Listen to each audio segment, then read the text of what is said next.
The next step, it says to place pillowcase back on the flat surface with the wrong side of the main fabric facing up. That's a little tricky, but all it means is you have the short side. We want it to be underneath. So it is underneath the long piece of fabric.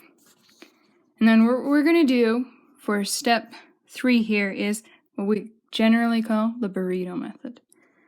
What we're going to do is start at the bottom unsewn edge of the main fabric or long one, and we're just going to start rolling it up toward the opposite edge, and we're going to stop just below the seam line. So here's what this looks like. Take your long piece of fabric and you just start rolling it up like this, and you keep rolling and you keep rolling until you are in the center of the cuff. So you've got the top seam here, your rolled fabric right about here, and the bottom edge here. We stop here because if you keep going, we can end up sewing this down, and that will cause so many problems later. Okay, once it's rolled up like that, what we're going to do is wrap the cuff fabric up and around the part we just rolled. And then we're going to pin the same seam we just sewed.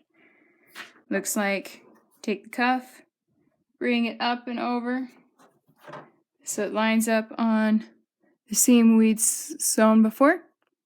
And we're going to pin this edge. It looks kind of like a burrito at this point. Once again, you're the boss, and you must make these edges line up the best you can, which should be exact.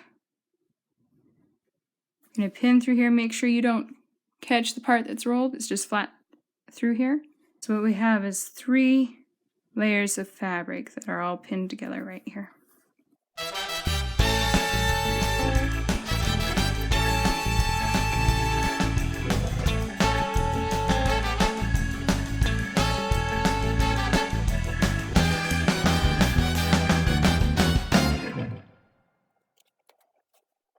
There we go, one complete burrito looking item.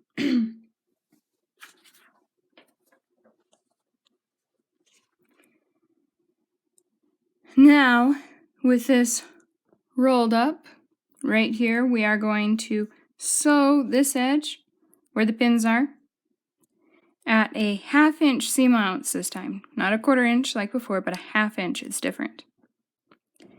We will be sewing along the same edge that was sewn before.